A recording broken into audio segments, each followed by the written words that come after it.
Salut Internet. Dans les précédents épisodes de cette série, certaines histoires étaient un petit peu traumatisantes, je vous l'accorde. J'ai donc voulu partir sur des choses un petit peu plus légères et puis j'ai vu la date du jour, la période de l'année, donc désolé, certaines de ces histoires vraies risquent de vous couper un petit peu l'appétit. Alors on perd pas de temps, c'est parti pour l'épisode 3.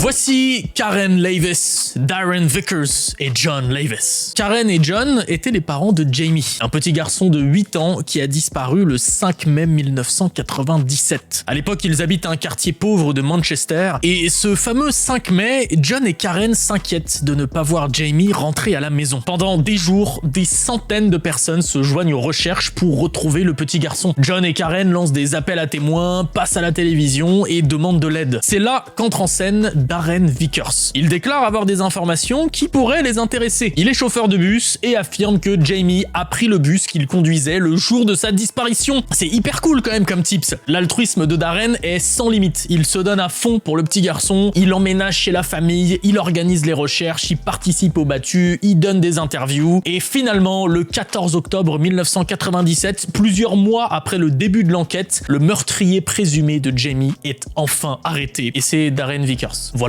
Il est arrêté et la police parvient à retrouver le corps de Jamie quelques jours plus tard dans un parc. Au moment de son procès, en 1999, Vickers fait le show. Il dit qu'il est innocent, que John est le meurtrier de son fils, qu'il a eu une liaison avec Karen, que l'enfant qu'elle porte à l'époque est le leur. Bon, il finit quand même par reconnaître les faits et est condamné à la prison à vie avec une peine de sûreté de 25 ans. Je sais pas si vous imaginez le délire quand même. Darren Vickers, un énorme manipulateur qui a profité de la vulnérabilité de John et Karen. Non mais regardez-moi cette photo. La position du gars là, à moitié à poil, la manière dont il tient les parents de Jamie contre lui alors que c'est lui-même le monstre qu'il recherche depuis des semaines. Quel enfer ce truc!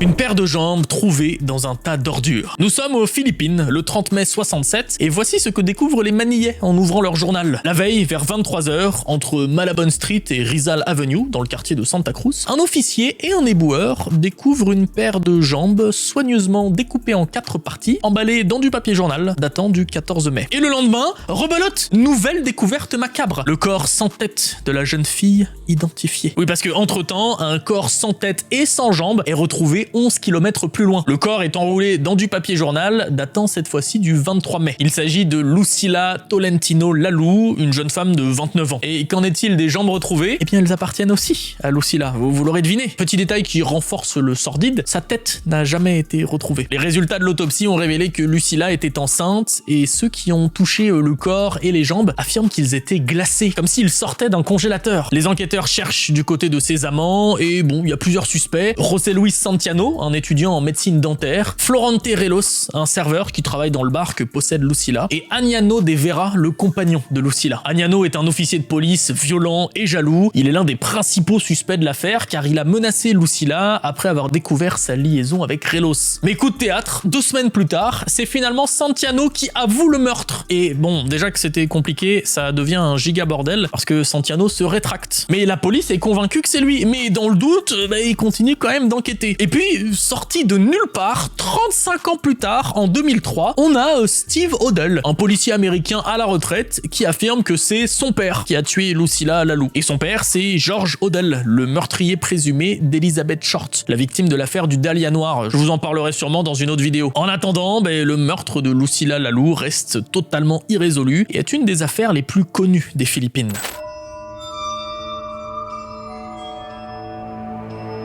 Nous sommes en 1953, dans la région de Natal, en Afrique du Sud. Elifassim Somi aspire à devenir un sangoma. C'est un genre de guérisseur chaman. Mais ça marche pas fort pour lui, et du coup il décide d'aller voir un autre sangoma pour demander des conseils. Et c'est lors de cette visite qu'un tokoloche lui est apparu. Pour ceux qui n'ont pas acheté mon super livre sur les 77 créatures étonnantes de légende, le tokoloche est une créature malicieuse, connue pour ses actes malveillants. Et oui, c'est de l'autopromo, je fais ce que je veux, c'est ma chaîne, hashtag vous avez un lien en description. Celui que vient de rencontrer Eli Fassi fait honneur à sa réputation. Il demande 15 bouteilles de sang de 15 victimes différentes, sinon il va y avoir quelques petits problèmes. Et évidemment, Eli Fassi s'exécute. Sa première victime est une jeune femme qu'il tue en présence de sa maîtresse pour lui faire la démonstration de ses nouveaux pouvoirs. Au lieu de trouver ça impressionnant, sa compagne va plutôt prévenir les autorités. Réaction, ma foi, assez logique. Et Eli Fassi se fait arrêter. Mais grâce au tokoloché, me demandez pas comment, il parvient à s'évader. Il se fait arrêter une seconde fois pour le meurtre de 5 enfants et s'évade. Une fois encore, grâce au tokoloché, me demandez toujours pas comment. Il se fait alors arrêter une 3e fois, un mois plus tard. De là, c'est un peu flou, mais il se retrouve à collaborer avec la police en indiquant où se trouvent les restes de ces 15 victimes. Je sais qu'on s'était arrêté à 6, mais il y en a eu 9 de plus entre temps. Non mais fallait bien qu'elles se remplissent ces bouteilles de sang en même temps. Le bon Eli Fassi est finalement condamné à mort. Un juge a permis à 9 chefs zoulous d'assister à la pendaison pour être certain que le tokoloché ne vienne pas le sauver au dernier moment. L'un d'entre eux a même pressenti que Eli Fassi reviendrait d'entre les morts, comme le tokoloché lui-même.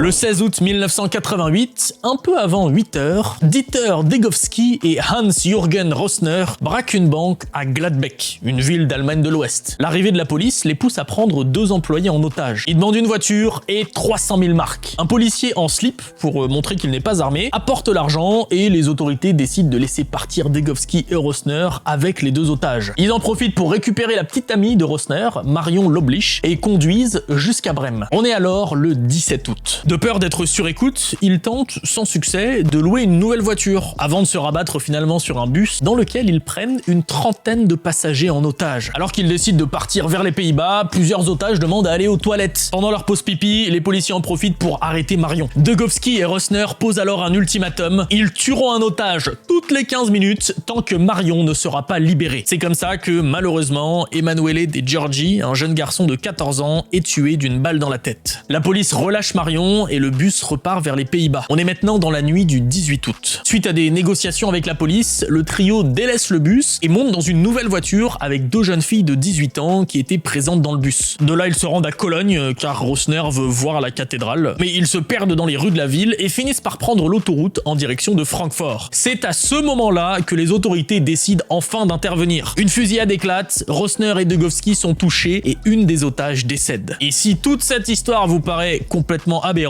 je vous ai même pas dit le plus fou. Tout ce que je viens de vous raconter a été filmé en temps réel dans les moindres détails. Le comportement des autorités et des journalistes a tout simplement été hallucinant. On a des interviews des preneurs d'otages, des otages eux-mêmes. On voit des journalistes demander aux gars de poser pour des photos ou même leur rapporter du café. Il y en a même un qui leur a dit que leur voiture avait été trafiquée par des policiers. Je n'ai même pas les mots pour vous dire à quel point cette histoire est fucked up. Et si elle vous intéresse, je crois qu'il y a encore un documentaire sur Netflix.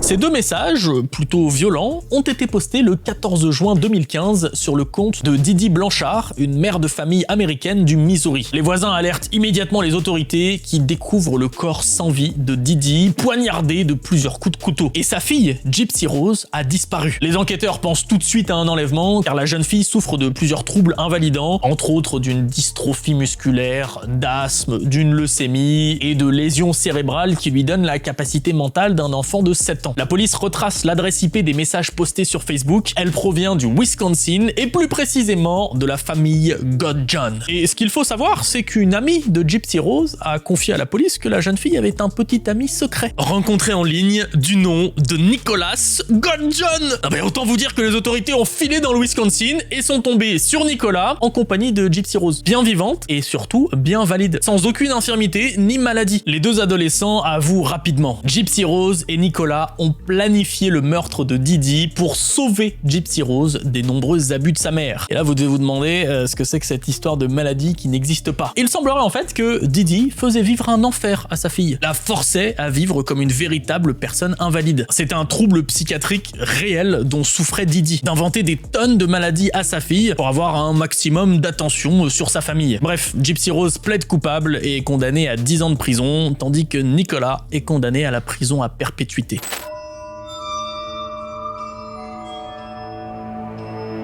Le 28 août 2003, le livreur de pizza Brian Douglas Well braque, à l'aide d'une canne fusil, la banque de sa ville natale en Pennsylvanie. Il fait la queue avant son braquage, puis récupère un peu plus de 8 000 $ et repart, une sucette à la bouche. Plusieurs minutes après, Brian est arrêté, mais les enquêteurs font face à une situation déconcertante. Brian a une bombe fixée autour du cou. Il explique aux policiers qu'un groupe d'hommes noirs lui a ordonné de braquer la banque. Et quelques minutes après que le dispositif se soit mis à biper, la bombe explose et tue Brian. Les enquêteurs retrouvent sur son corps plusieurs feuilles d'instructions sur comment braquer une banque et comment se débarrasser d'un dispositif explosif. Les policiers perquisitionnent la maison de Brian et trouvent une liste de prostituées que Brian fréquente. Parmi elles, Jessica Hoopsick. Elle est le lien entre Brian et ses agresseurs. Et il ne s'agit pas d'un groupe d'hommes noirs, mais de 3 hommes, Kenneth Barnes, William Rothstein, Floyd Stockton Jr. et d'une femme, Marjorie Deal Armstrong. Ils cherchaient à se faire beaucoup d'argent, rapidement et facilement. Brian a donc été victime de la cupidité de ces 4 personnes. Une autre version présente Brian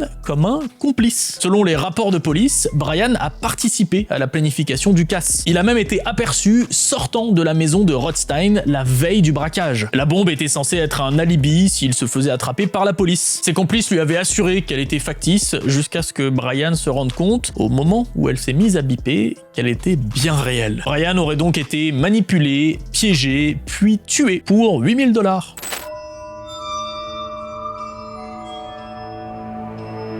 Pour terminer, laissez-moi vous raconter l'histoire très étrange de Carl Tanzler et Maria Elena Milagro de Hoyos. Mais pour ça, je dois remonter un petit peu dans le temps alors que Carl n'est qu'un enfant. À cette période, il reçoit la visite de son ancêtre, la comtesse Anna Constantina von Kossel. Et par visite, j'entends apparition parce que la comtesse est morte depuis un bail. Elle lui révèle que son grand amour sera une femme exotique aux cheveux noirs. Carl est complètement matrixé par cette histoire, et c'est dans les années 30, alors qu'il travaille dans un hôpital de Floride, que la révélation se confirme. Maria Elena Milagro de Hoyos, qui vient pour une consultation, est la femme de sa vie. Bon, petit problème, elle est diagnostiquée de la tuberculose. Et à l'époque, ça se soigne pas vraiment la tuberculose. Mais Carl est déter, il va réussir à la soigner et ils pourront vivre leur amour. Malheureusement, moins de 2 ans plus tard, Elena décède. Carl prend en charge les funérailles et fait construire un magnifique mausolée en l'honneur d'Elena. Il visite sa tombe chaque jour pendant 2 ans et l'histoire aurait pu s'arrêter là, mais il serait pas dans cette vidéo. Un jour d'avril 1933, Carl se dit que ça serait quand même pas mal de déterrer le corps pour vivre avec. Et c'est ce qu'il va faire. Il encastre le corps dans de la cire et du plâtre et voilà avec quoi il a vécu pendant 7 ans. C'est hyper glauque. C'est finalement la sœur d'Elena qui met fin à cette atrocité en confrontant Carl. Ce dernier est arrêté pour destruction gratuite et malveillante d'une tombe et déplacement d'un corps sans autorisation. Lors de son procès, il a expliqué un truc vachement crédible. Il a déclaré qu'il comptait utiliser un dirigeable pour emmener Elena dans la stratosphère afin que les radiations de l'espace pénètrent son corps et la ramènent à la vie. Comme les faits sont prescrits au moment du procès, Carl ressort libre. Il a le culot quand même de faire une demande pour que le corps d'Elena lui soit restitué, et non, évidemment que non, sa demande est bien sûr rejetée. Par contre, pas défaitiste pour un sou, il a vécu le reste de sa vie avec une poupée grandeur nature, à l'effigie d'Elena. Le bon Carlo, pépouze avec sa goût en carton, franchement, il y a des visions qu'on préfère oublier quand même. Alors, ça va toujours vous? Je vous avoue que, perso, l'histoire de Carl m'a un petit peu dégoûté avec son histoire de cadavre déterré. C'est laquelle de votre côté l'histoire qui vous a le plus retourné l'estomac? Quoi qu'il en soit, on est arrivé à la fin de cette vidéo. Surtout, n'oubliez pas, si un tocoloché apparaît devant vous et vous demande de faire des trucs pour lui, refusez. Sauf évidemment s'il vous demande de vous abonner à ma chaîne. Dans ce cas, ça peut être une bonne idée de l'écouter. Je compte sur vous. Messieurs, dames, je vous dis à la prochaine pour une nouvelle vidéo. D'ici là, portez-vous bien. N'accrochez pas des bombes factices autour du cou. Salut, Internet.